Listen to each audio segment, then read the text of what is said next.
So hello, my name is Lucie, and this is my presentation where I would like to share closer, like this, my experience with indie game festivals, because this evening is about indie games, and I think it might be useful for young developers to know like what are the benefits or function of game festivals, and what I learned so far as a student and young developer in this studio.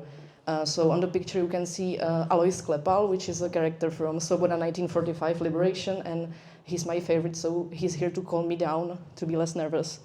So if you haven't heard about us at all, these are my colleagues from Charles Games. We are a small Prague-based studio. We are currently 8 members. We focus on multi-platform development, and we also have quite a few awards from indie game festivals and a lot of nominations, which I will speak about later. And we mainly focus on serious games genre. If you would like to contact us, there's our email. Yeah, so this is us. Something about me. So I'm Lucie. I'm currently studying game design master's degree program at FAMU, and before that I graduated at film studies at Faculty of Arts at Charles University. And my point of view is that I'm in this industry for about 2 years, and I would like to casually gather my knowledge so far for the younger generation of developers. So I hope it will be helpful for you. If you don't know at all, nothing about us, so I would just highlight that we are mostly known for the titles Attentat 1942, which was also nominated for Apple Design Award in 2017, which is quite of important information because when I attended a few festivals, people know us mainly for the Attentat, interestingly, and another bigger title is Svoboda 1945 Liberation. I joined the team during the testing era of Svoboda. So yeah, that's it. And both of those are available on Steam because I also do marketing, and I will mention you should buy our stuff and so on. So yeah, amazing historical adventures for you right there. I was also told to add a QR code to my presentation for our latest game, Decarbonize, which we are very proud of.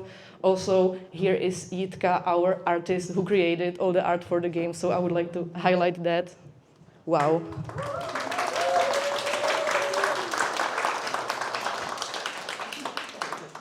There are also my 2 colleagues, Alex and Lucie. You can talk to them later because they also helped develop the game. And another important thing, I hid around this place another QR code and stickers of the game, so you can find it later. So that's end of my marketing window. There are other games we made. So yes, 2 exciting projects are Playing Kafka and Digistory's Alex. I'm shocked by the microphone, sorry. Okay, so I'm now to the important part, why you came here. So why are festivals important? I would encourage, even if you created only one game and you are a student, to send the game to any festival, because it makes you scan the area of what is attractive and what it's appreciated in festivals. So I would advise to do your research and look what winners or nominees there were in previous years. Another advantage, I'd say, is that the festivals has quite a lot of categories to win. So there's a high chance for you to receive at least a nomination, which is also, I'd say, quite beneficial. I will talk about it later. Also, maybe it's like not widely known, but festivals are mainly here like to help you. They are not like a prestigious or like really noble events. It's not about being like the I don't know, like the golden rooster of the room if you have a nomination. It's about like giving you exposure and provide you with networking and meeting new contexts, which is extremely important if you are starting in the industry. Yeah.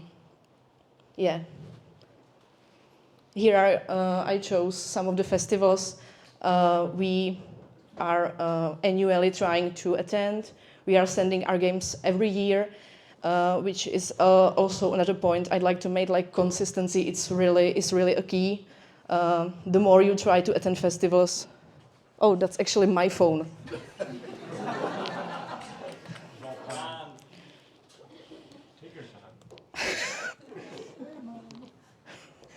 Sorry, Mom.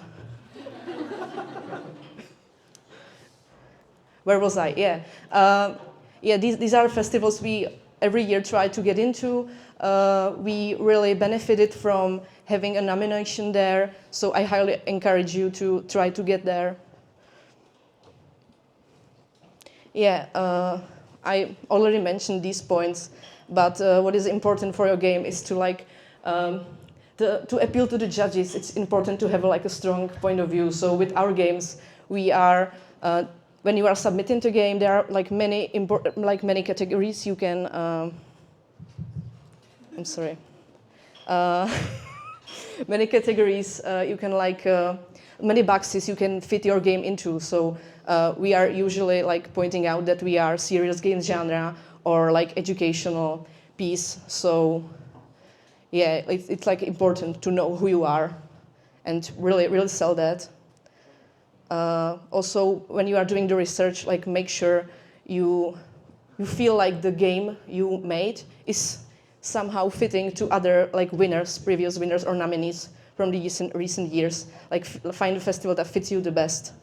And also, because there are like many categories for many platforms, it is also beneficial to, if you create a game for the PC, like don't be shy and make it for Mac as well, or mobile phone, if you are able, like find the programmer to like try to spread your game to as many categories as possible, and you might get lucky. I think it's highly probable.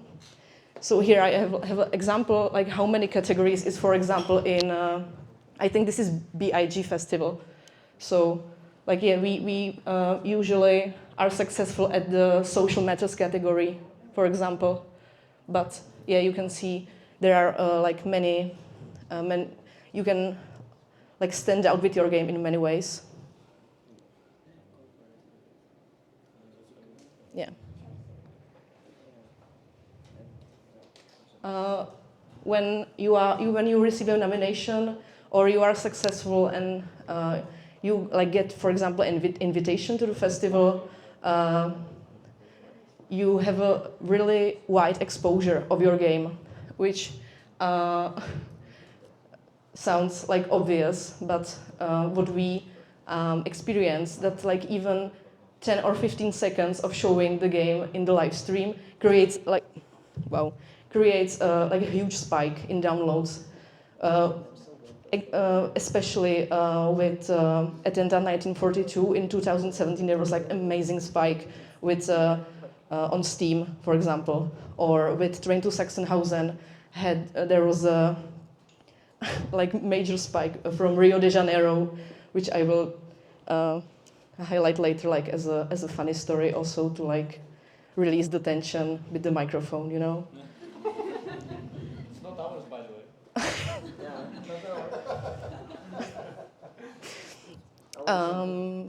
Yeah. When you receive a nomination, it's like a amazing thing for your marketing team, because you can put the logo to the Steam page. You can like show it off everywhere. It makes you seem legit and makes you stand out among the games on the market, because like the point of festivals is to make your game visible in the like huge amount of AAA games you are fighting against. So yeah, the exposure is a huge thing, which can look, for example, like this. You can put it everywhere. And this slide is one slide before a short story, and the next slide is a punchline, so you should like laugh after that. So with the train to Sachsenhausen, we won in the social impact category, and it was in the middle of pandemic, in the COVID, and I promised to like receive the prize, and because it was in COVID, I thought that it would be like a huge Zoom meeting because all of the conventions were via Zoom meeting. So I was like sitting at the Discord ready to like see all the people, which I did before. I saw like all the other nominees and winners on my screen. And like the guy who was talking to us, he was like, yeah, so like hold the hold the computer like this so we can see you, yeah, blah, blah. And then the ceremony started, and it was a live, it was a přímý přenos from a show that looked like, you know, Český lev.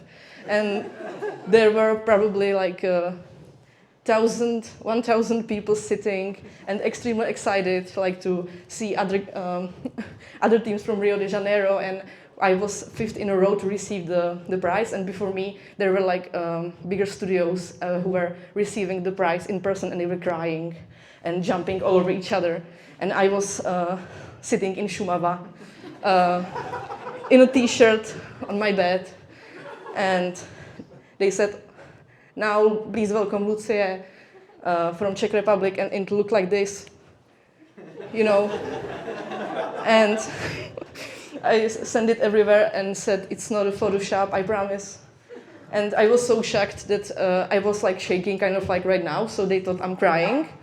So like the spike with the train to Sachsenhausen was like 3,000 people bought it right away. They didn't, it's for free, they download it, yeah. Yeah, I wanted to share another pictures from SIGA last year. I would also like to mention, if you are lucky to attend shows like this, you will see many amazing speakers, sort of like you seeing me right now, and you get to meet a lot of amazing like new contacts, because, for example, I met Maggie at SIGA. This was the picture from the same day I met Maggie, so you make friendships along the way. And yeah, that another funny story, like this sympathetic guy that is a director of Game Development World Championship, and we really bonded, as you can see.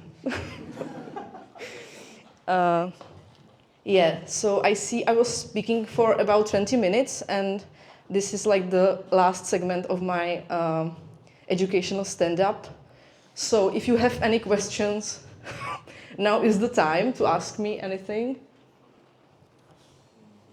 What's the process of applying to the festivals? What do you need for application? So first you have to Google a lot to find festivals really in advance. Like you have to find all the deadline and early birds as soon as possible. And usually there is like a submission page where it's everything you need to like include, which is mostly like the key art and like a submission kit with logos, logo of your company, logo of the game, few screenshots and trailer, and also, yeah. Yeah, that's about it. It's not really hard, and everything is right there. Thank you. How soon before launch? How soon before launch? That's a good question, actually, because you can attend a game at any part of the launch process. You can include like unreleased game, or the demo, or already released.